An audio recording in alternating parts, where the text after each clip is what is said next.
Towards the end of the last class, we had realized that there are three basic operations which occur in symmetry elements.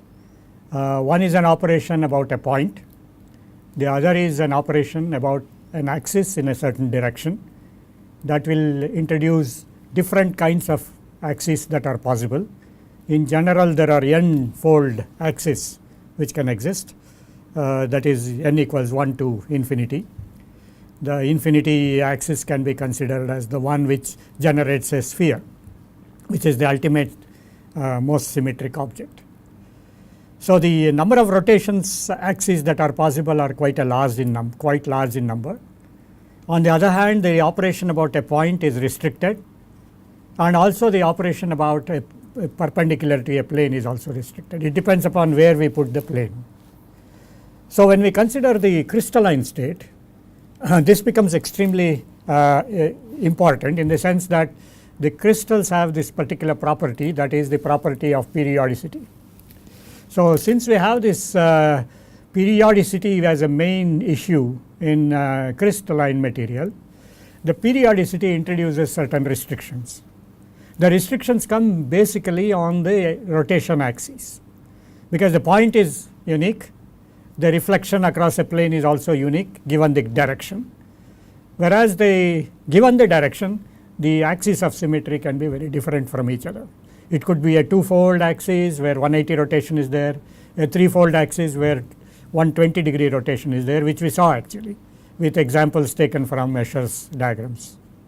So, the Escher's diagrams were kind of indicative that we can have these rotation axes possible in a two-dimensional lattice. We were examining only a two-dimensional lattice. What we will now do is to see why this now becomes only 5 possible rotation axes in case of crystalline objects. It becomes only 5 possible rotation axes, the rotation axis being 1, of course full rotation 360 degrees, 2, 3, 4 and 6, that will be corresponding to 180 degrees, then 120 degrees, 90 degrees and 60 degrees respectively, and no other axis is possible. We shall examine why it is so, and this is a very big advantage when we look into crystalline objects. In fact, this restricts the possible number of symmetry positions we can have in a crystalline object, and the whole issue rotates around the concept of periodicity. So, the periodic repetition of objects, or for that matter the periodicity that is associated with the three-dimensional space, decides what kind of rotation axis we can have for a given system. Let us examine this with a one-dimensional lattice. The one-dimensional lattice is shown here in terms of the red dots, and then the possibility of creating a two-dimensional lattice is through the rotation either about A or a rotation about B. The rotation angle can be defined as delta, and delta can be any value in principle. So, we can now generate the lattice, but the lattice should have the periodicity imbibed in it. That means the distance between A and B should be at a distance t, which should be the same distance to the next point and so on. And after rotation, the point which we generate should also obey the laws of periodicity. That means the two-dimensional positions of A prime and B prime which we are going to generate, A prime being generated by rotation axis operating on B and taking A with an n-fold rotation. The n-fold rotation can be defined as 2 pi divided by delta, where delta is the angle of rotation, 2 pi being 360 of course. So, if we now sit at B and look at A and start generating the lattice points, which eventually occur because of the two-dimensional periodicity in the lattice, then we can generate n such lattice points. The n minus 1th lattice point will be A prime, one lattice point which is just before generating again the point A. A similar situation can be imagined when we sit at A and start at point B and take the point B around, and the point B when it goes to the first position will be B prime, and so on in the n possible rotation axis. So, effectively we therefore generate the two-dimensional lattice, the condition being that the object or the red dot which represents the object should be repeated at periodicity associated with it being t. So, by definition therefore, B A prime will be also t, the translational periodicity. So, also A B prime, which is translational periodicity. So, if we now calculate the distance between A prime and B prime, the A prime B prime will be a multiple of t, because by definition of a periodic lattice it has to be a multiple of t. It could be 1 times t, 2 times t, 3 times t, but that value of m is an integer. It is only an integral multiple of t.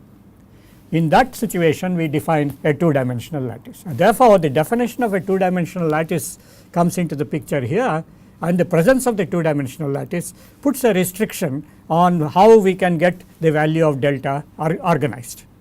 Let us examine it now from a simple arithmetic point of view or a trigonometric point of view. So, let us take this distance A prime B. A prime B, as by definition, is A B, because now we said that this is the n minus 1th lattice point. So, one point before the nth point, which happens to be B, and therefore we have A B prime and therefore it is equal to A B, and that is t, and the angle which is B A angle B A B prime.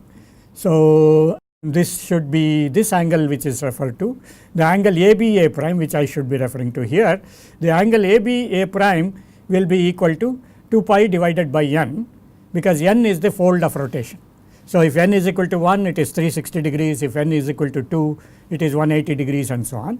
So, B A B prime is 2 pi divided by n, so also A B A prime, and both of them define our delta value.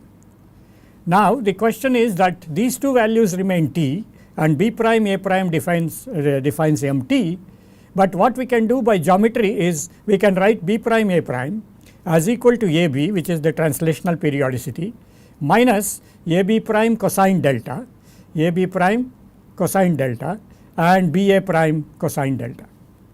So, this expression for B prime A prime will ensure that we have now B prime A prime, which now can be written in terms of t. So, A B is t, A B prime is t, A prime B is t, and therefore, this is be 2 times 1 minus 2 cosine delta. So, 1 minus 2 cosine delta times t defines B prime A prime, and by the laws of periodicity this should be a multiple of t, which happens to be the translational periodicity. Therefore, we can write an expression mt is equal to t times 1 minus 2 cosine delta. So, this would give us the value of cosine delta as 1 minus m divided by 2.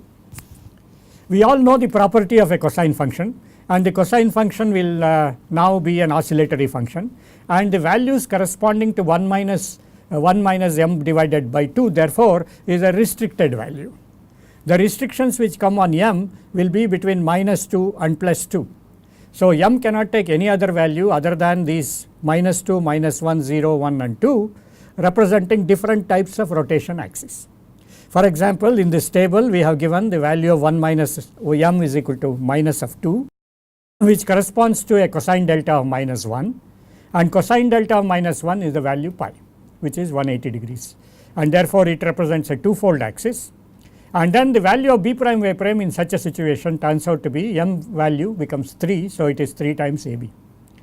Now, this defines a unit cell, because now we define our unit cell in terms of these periodically repeating patterns, and this periodically repeating pattern will now have to repeat in all 2 dimensions to generate the 2-dimensional lattice.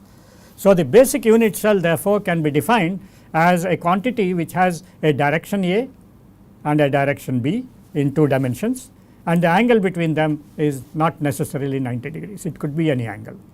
So, this therefore defines one possible type of conventional unit cell which we can have with a compound which is or a material which is displaying a twofold rotation axis. Likewise, when the value of 1 minus n is minus of 1 and we have a cosine delta value of minus of half, the value of delta can be calculated, and therefore, n turns out to be 3. This is a threefold rotation axis, in which case the value of B prime A prime is 2 times AB, and the possible type of lattice which can be generated is A equals B, gamma is equal to 120 degrees. Now, I would like you to dwell upon the fact that when such a situation occurs, when we have a threefold rotation axis and then the B prime A prime turns out to be 2AB, in what way we are saying that the conventional unit mesh should be A equals B and gamma 120 degrees. This is something which I leave it to your imagination. The clue for this, finding out what it is left in the Escher's diagram which we saw earlier in the previous classes. Go to the Escher's diagram which showed the threefold axis symmetry. If you see the threefold axis symmetry, you will see that the unit cell which you can define in that situation will be something like A equals B, gamma is equal to 120 degrees. So, I want you to figure out likewise the case when the 1 minus m value becomes 0, the corresponding value of m times t, which is B prime A prime, will be AB, and this represents a fourfold rotation, and the lattice will be a square lattice. We have also given an example of this kind in the earlier class in the Escher's diagram. So, the idea is now that you have to go back and forth to the Escher's diagram and bring in the mathematical relation which we have derived here to see one-to-one correspondence. When the value of m is equal to 1, we get a six-fold rotation axis, and you see now AB is given as 0. I want you to find out why it turns out to be 0, and in which case A is equal to B and gamma is 120 degrees. It again defines a cell which is referred to later. We were going to talk about plane lattices. These now in fact define the plane lattices. These 1, 2, 3, 4 types of plane lattices we will get. In fact, we get a total of 5 plane lattices. We will discuss it when we bring in the discussion on different types of lattices that are possible in crystalline materials. At this juncture, we are now trying to tell you in this particular example of the slide that in this particular slide what we are illustrating is to show that the number of rotation axes that are possible are restricted to 1, 2, 3, 4 and 6 in crystalline objects which have the periodicity. And the same logic can be extended to 3 dimensions, and therefore, the rotation axes are 1, 2, 3, 4 and 6 only, and no other rotation axis is possible. This can be easily seen in a physical situation. Suppose you are given a 5-fold type tiles and you are asked to fill this entire floor of this room, you will see that it is not possible to do a closed packing. As we have been discussing earlier, all our diagrams in Escher's pictures are close packed. There is hardly any space that is left between them, and the close packing is a consequence which has to be built around periodicity. If we want periodicity, then we will have closed compact packing. If we do not want periodicity, we can have a 5-fold symmetry. That is how we have the so called 5-fold symmetry objects which are referred to as quasi crystals, which is of course an area of interest over the last few years, particularly since it got the Nobel Prize of 2013 or something like that. So, since the Nobel Prize was obtained, this particular aspect of 5-fold symmetry, the presence of 5-fold symmetry is actually also very important. But for conventional unit cells which we are going to deal with in this particular course, we will restrict ourselves to close packed periodic objects, periodicity now driving the fact that there are only 5 types of rotation axes.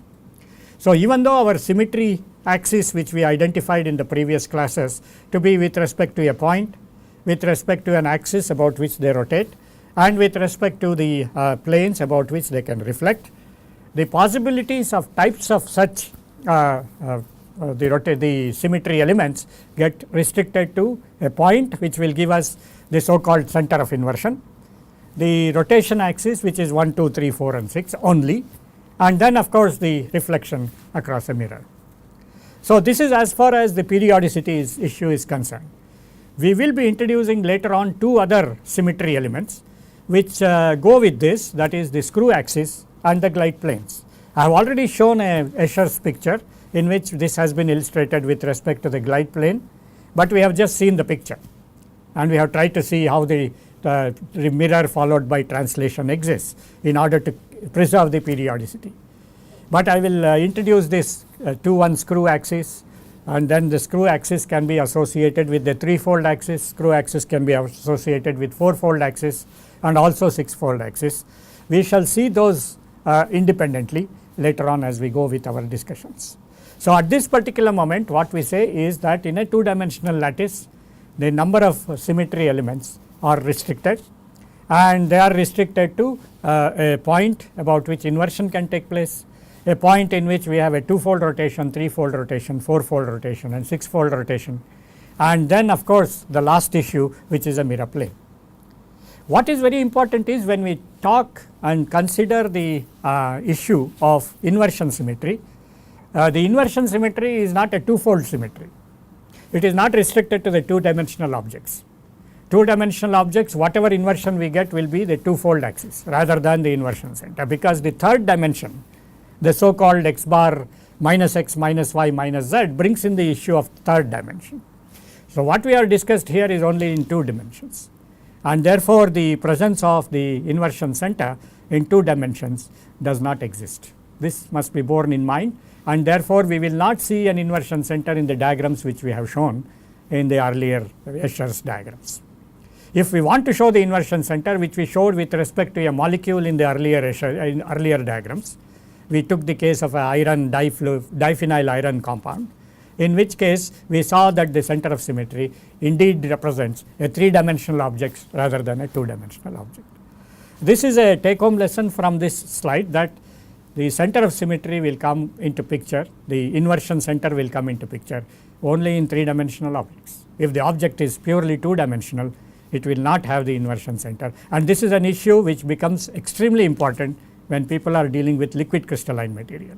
When people deal with liquid crystalline material, there is order in two dimensions, but there is no order in the third dimension, even though there exists a third dimension. So, in such situations, there are different kinds of phases which come up as a consequence of liquid crystalline moieties, and this becomes an area of study which is of extreme importance in liquid crystals, particularly with the importance of liquid crystal displays, which have now become a common practice. It is a common household phenomena. The liquid crystal screens which you see in the latest TVs and so on are essentially based on the symmetric objects, which are two dimensional in nature rather than three dimensional as far as the crystallinity is concerned. Right. So, having seen this particular slide, we will go and examine how we represent these symmetries. This is something which we saw quickly in the last class, but in this class we will go into the detail of how these representations are made, and this is the representation which is universally accepted, and it is the one which is followed by the International Union of Crystallography. In fact, the course which I am now giving is essentially considering the facts that there are certain rules and regulations which have been formed by the International Union of Crystallography, and that we must follow through the entire course. So, the way in which we represent, for example, a one bar symmetry, which is the symmetry where we invoke the inversion center, that is represented by a open circle. And you see that that open circle does not exist in any one of these except at this position, which is the 3 prime position, and this 3 bar position has a center of symmetry which is inscribed inside the threefold symmetry. We will describe this in more detail when we talk in terms of the objects and how the objects get generated with respect to the various symmetries. But in general, you see the presence of center of symmetry is not invoked in any other B, C, D, E, which are explained in this about the various types of projection and the axes which we consider in this diagram. So, essentially one bar is shown by an open circle, a little open circle, because the bigger open circle would represent an object. We will see that in a few minutes. So, this is a small open circle which represents the center of symmetry or the inversion center. Twofold, which is now coming out of this projection, out of this board, is essentially represented in this form, and then it is blackened inside to show that it is a full-fledged twofold rotation axis. That means there are certain relationships which have to be followed by the objects which are located in this space. Do not forget that once we define these symmetry elements, the symmetry elements are applying to the entire two or three dimensional lattice which we are going to take into account. So, therefore, every point in that space will be obeying the two-dimensional twofold rotational axis. So, any point you put in that box will have the twofold operation validated. So, we will always have the twofold rotation axis being validated for every point in that space, whether it is two-dimensional or three-dimensional. Similarly, the threefold is rotated notation is a triangle, and for fourfold it is a square, for the sixfold it is a hexagon, and so on. I have also illustrated here the so called screw axis, which we did not define as yet, but then we mentioned it as in the passing, and also there was an example which was given in the earlier slide, and later we will probably give it in your questionnaire to check out what is how you interpret these screw axis.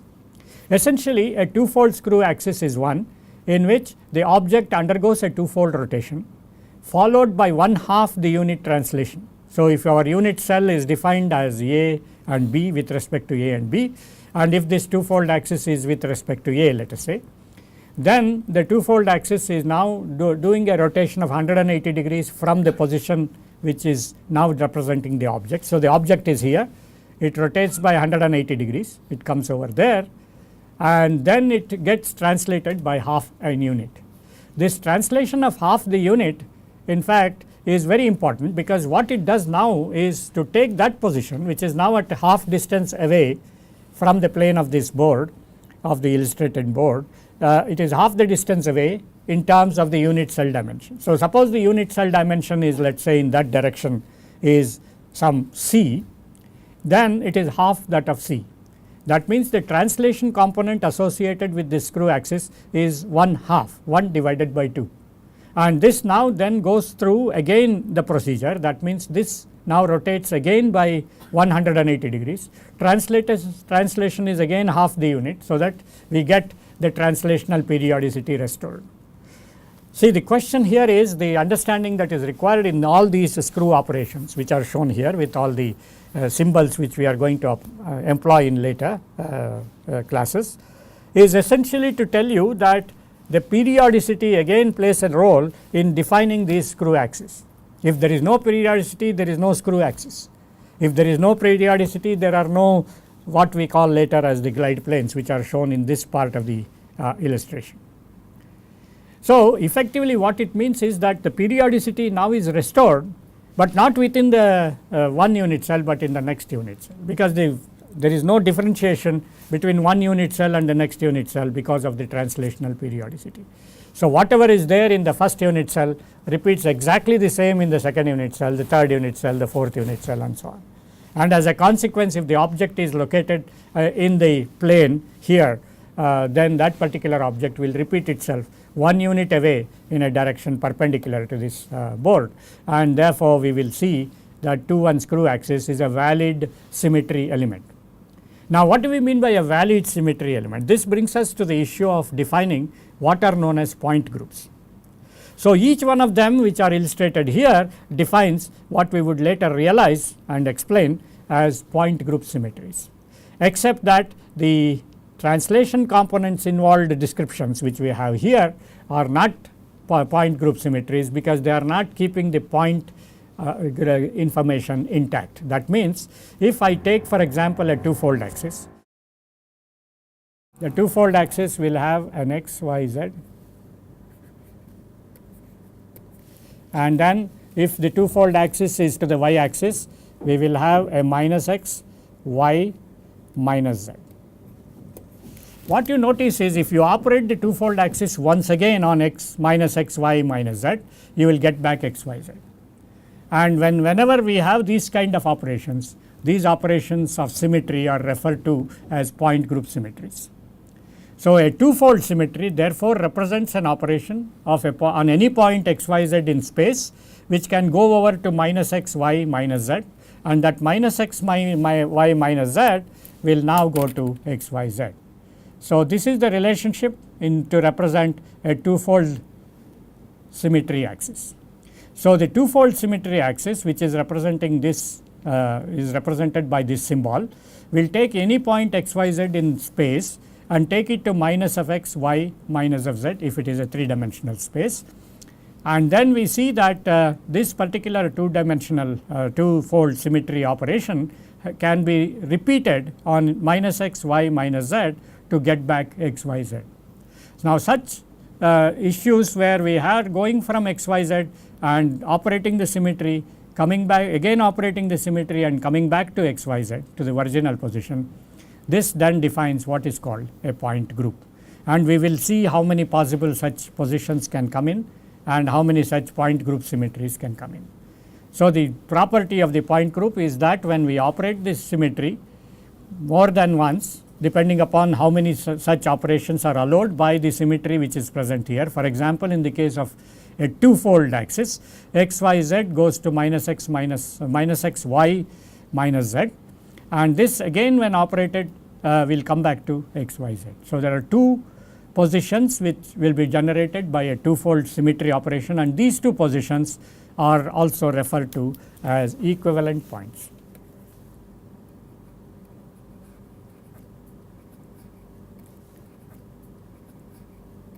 Equivalent points, they are equal to each other. So, there is no distinction between what is there at x y z and what is there at minus x y minus. So, therefore, they become the so called equivalent points. Regarding the issue with the screw axis which are shown here, the 2-1 screw, 3-1 screw and so on, there is always this translation component, this 1/2 which is associated with it.